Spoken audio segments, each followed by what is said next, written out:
नमस्कार मित्रांनो, तुम्हा सगळ्यांचं पुन्हा एकदा माझ्या यूट्यूब चॅनलवर मी मनापासून स्वागत करते. आजच्या व्हिडिओमध्ये आपण इयत्ता 7वीचा गणित या विषयाचा पेपर पाहतोय मित्रांनो. हा तुमचा पायाभूत म्हणजेच पॅटचा पेपर आहे मित्रांनो. हा 2017-18चा पेपर आहे. हा सराव पेपर आहे. येणाऱ्या परीक्षेच्या दृष्टीने आपण सराव करून घेत आहोत. पेपरमध्ये तुम्हाला कसे गुण जास्तीत जास्त मिळवता येतील यासाठी तुम्ही जास्तीत जास्त क्वेश्चन पेपर सोडवणं गरजेचं होतं मित्रांनो. कारण जितका जास्त सराव असेल तितके तुमचे मार्क जास्त येतील ही निश्चित आहे मित्रांनो. कारण कुठलीही एक्झाम ती MPSC असो की तुमच्या वर्गांच्या असो किंवा 10वी बोर्डाची असो, तुम्ही जितका जास्त सराव करता त्यावर तुमचे मार्क्स अवलंबून असतात मित्रांनो.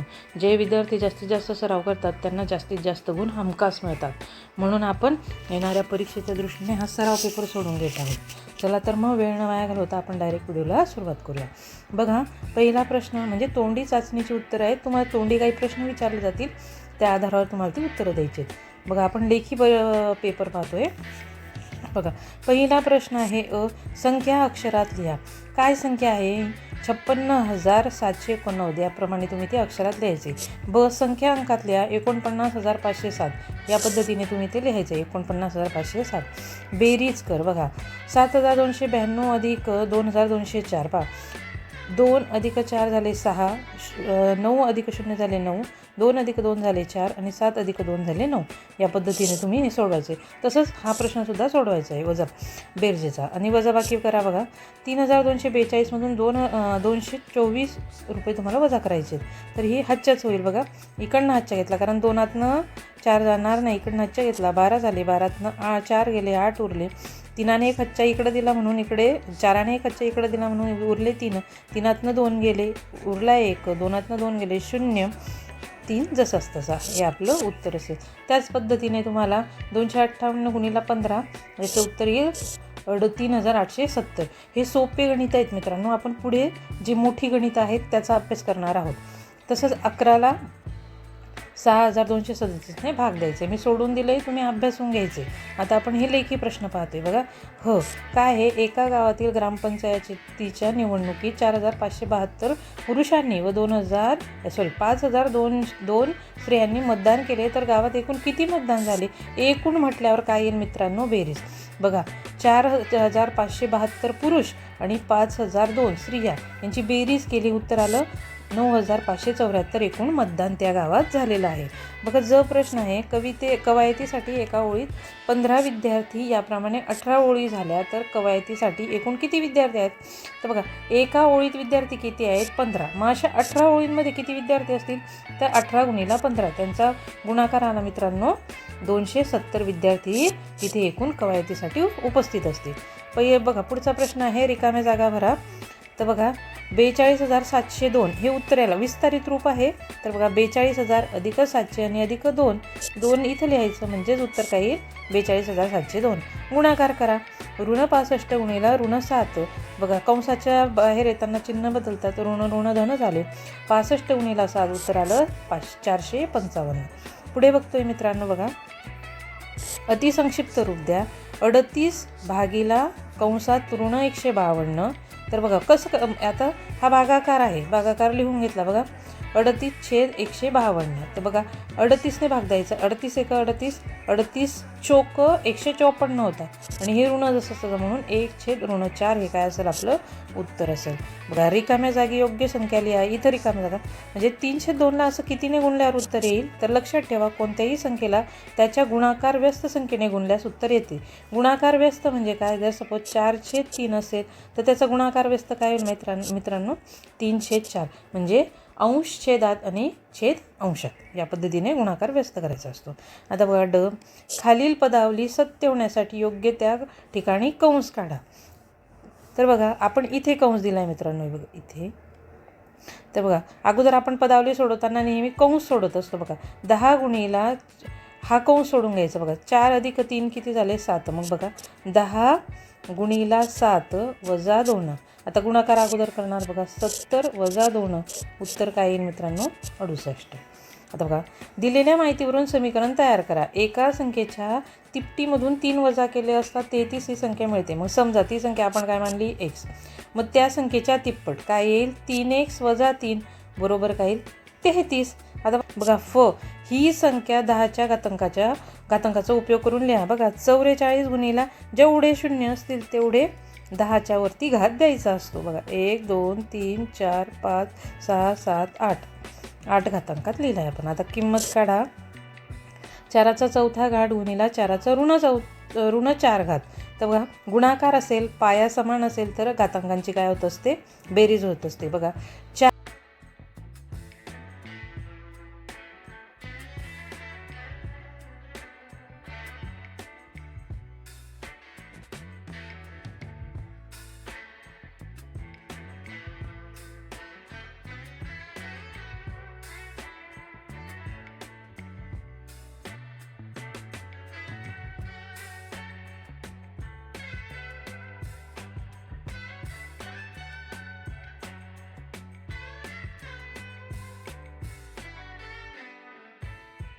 पर्यायाला अशी टीक करत. बघा त्रिकोणाच्या बाजूंचे लंब दुभाजक एक संपादी असतात, त्यांच्या संपाद बिंदूस काय म्हणतात, परिमध्य म्हणतात. जोडमूळ संख्यांच्या जोडीला गोल कर. तर ही जोडमूळ संख्या आहे, काय आहे, 29 आणि 31 या दोन्ही मूळ संख्या आहेत आणि त्यांच्यात फरक 2चा आहे, म्हणून या काय झाल्या, जोडमूळ संख्या झाली. बघा पुढं पहा प्रश्न 3. 8 किलो साखरेची किंमत 320 रुपये आहे, तर 5 किलो साखरेची किंमत किती. आता 1 किलो साखरेची किंमत काढावी लागेल आपल्याला, म्हणून 320 भागीला 8, 8 1 8, 8 चोक 32, 0 10 असता. 1 किलोची किंमत किती आली, 40. मग 5 किलो साखरेची किंमत किती, तर 40 गुणिला 5 200. 5 किलो साखर किती रुपयाची होईल, 200 रुपयाची. आता बघा एक काम पूर्ण करण्यास 5 मजुरांना 15 दिवस लागतात, तर ते काम 3 दिवसात पूर्ण करण्यासाठी किती दिवस लागतील. हे व्यस्त प्रमाण आहे मित्रांनो, मजूर वाढले का कामाचे दिवस कमी होतील. आता बघा एकूण काम गुणिला मजूर गुणिला दिवस किती आहेत, मजूर 5 आणि दिवस किती लागले 15, मग एकूण काम किती झाले 75. मग 3 दिवसात किती करणार, तर 75 भागीला 3, 3 1 3, 3 2 6, उरला 1 3 5 15. 3500ची 4:3 प्रमाणात समीर व सुधास वाटणी केली तर सुधाला किती रुपये मिळतील. अगोदर एकूण वाटणीचं प्रमाण काढायचं, म्हणजे या दोघांची फरक. 4 अधिक 3 झाले 7. मग आता सुधाचा वाटा, मग सुधा किती आहे, 3 प्रमाणात, म्हणजे 4पैकी 3 हिस्सा तिचा आहे, तर मग 3500मध्ये तिचा हिस्सा किती असेल, तर काय करणार, भाग देणार. बघा 307 गुणिला 3500. बघा 7 1 7, 7 5 35, 2 शून्य ठेवले. मग 3 गुणिला 500 बरोबर 1500, म्हणजे 3500 रुपयामध्ये 1500 रुपये कुणाचे आहेत, सुधाचे आहे. प्रश्न पाहतोय का. 1000चे 10 सादशे 10 दराने 2 वर्षाचे सरळ व्याज किती. व्याजाचं सूत्र मुद्दत गुणिला मुदत गुणिला दर छेद 100. किमती टाकल्या. बघा हे 2 शून्य गेले, हे 2 शून्य गेले. 10 गुणिला 10 झाले 100, 100च्या दुप्पट झाले 200. उत्तर काय आलं, 200. सोबतच्या आकृतीतील विशाल कंसाचे नाव लिहायचं. कंस AYB हा विशाल झाला आणि हा लघु कंस झाला. शबानाला मित्राच्या वाढदिवसानिमित्त भेटवस्तू द्यायची आहे. ती भेटवस्तू तिने एका इष्टिका चित्ती खोक्यात ठेवली आहे. त्या खोक्याची लांबी, बघा लांबी 12, रुंदी 8 आणि उंची 5 सेमी असतात. त्या खोक्याला बाहेरून एक रंगीत कागद तंतोतंत लावायचा असेल तर एकूण किती कागद लागेल. तंतोतंत लावायचं आहे म्हणजे आपल्याला त्याचं काय काढावायचं आहे मित्रांनो, एकूण पृष्ठफळ वृत्तचित्तीचे. तर बघा सूत्र काय आहे, 2 गुणिला L म्हणजे लांबी, B म्हणजे रुंदी आणि H म्हणजे उंची. मग 2 कंसात लांबी गुणिला रुंदी अधिक रुंदी गुणिला उंची अधिक लांबी गुणिला उंची. किमती ठेवायच्या आहेत. बघा आता कंस सोडून घेतला. 11 8 88, 8 पंचे 40, 11 5 55. तिघांची बेरीज केली 182 आली. 182च्या दुप्पट 366 चौसेमी आपल्याला काय लागेल, कागद लागेल. आता बघा आता हा प्रश्न पहा मित्रांनो. 3K 4K 5K हे पायथागोरसचे त्रिकूट आहे. केची किंमत कोणत्याही एका नैसर्गिक संख्या घेऊन पायथागोरसचे त्रिकूट मिळवा. आता आपण केची किंमत काय केली, 2 घेतली. तर बघा इथं 3K म्हणजे 3 गुणिला 2 6, 4K म्हणजे 4 गुणिला 2 8, 5K म्हणजे 5 गुणिला 2 10. तर पायथागोरसचं त्रिकूट काय मिळालं आपलं, 6 8 10. हे पायथागोरसचं त्रिकूट झालं. गुणाकार कर. 3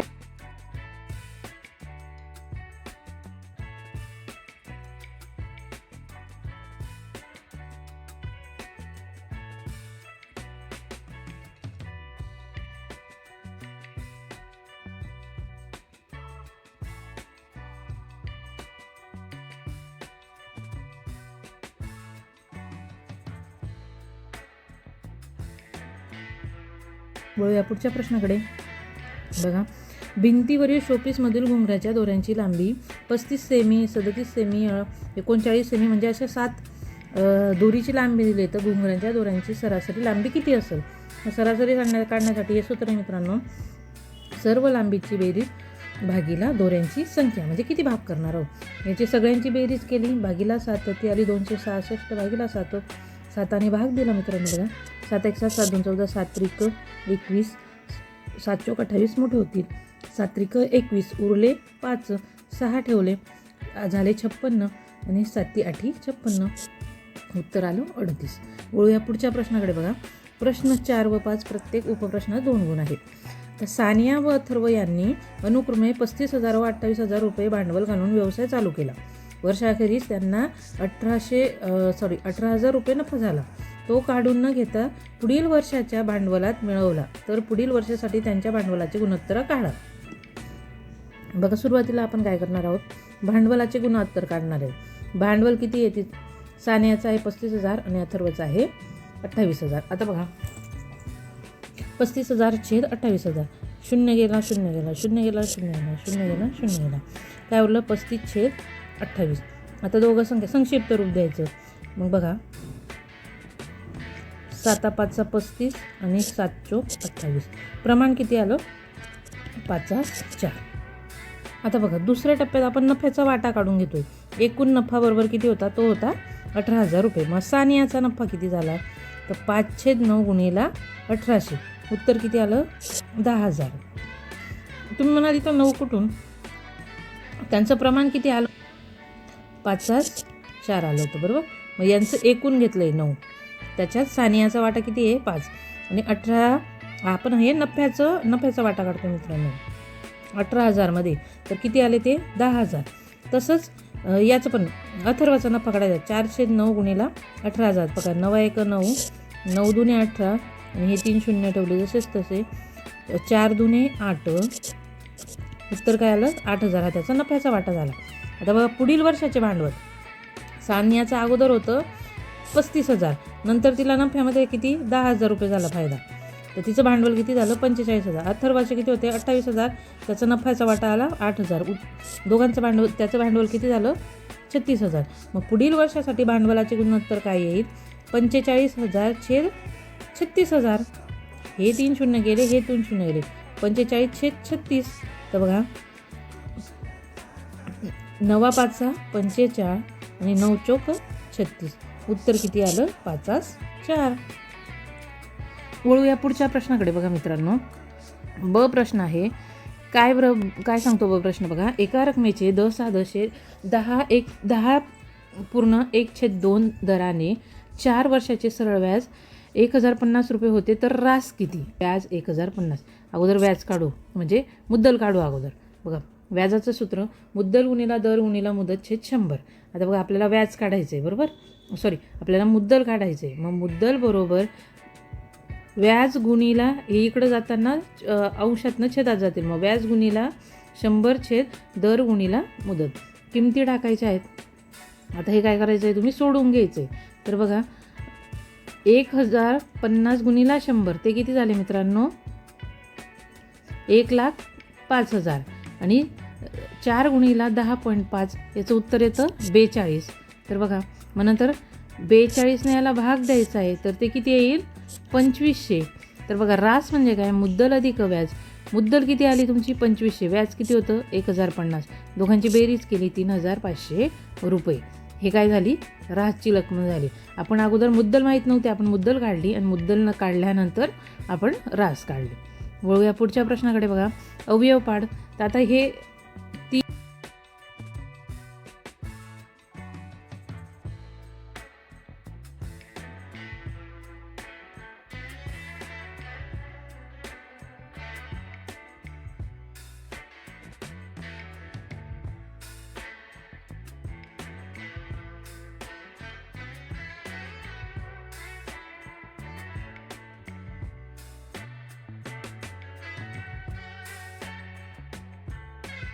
प्रश्न, एका त्रिकोणाची बाजू 0.7 सेमी, 2.4 सेमी व 2.5 सेमी आहेत, त्यावरून तो काटकोन त्रिकोण आहे का ते सहकारण ठरवा.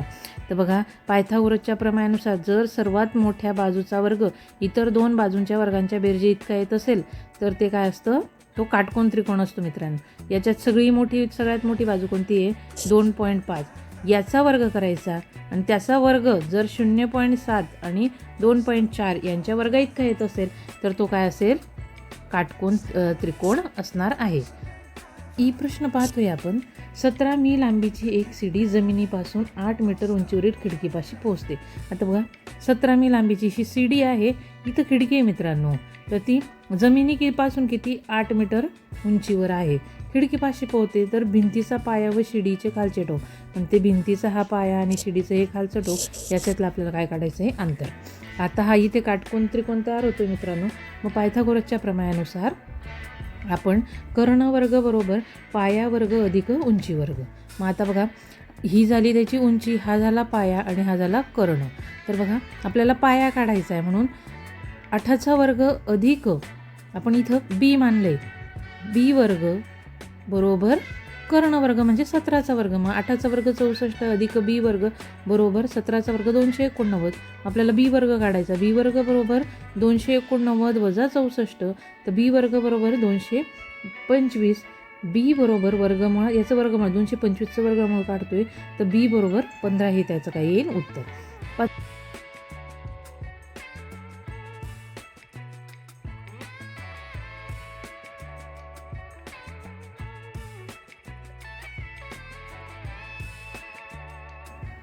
बघा, ब प्रश्न बांधलोय.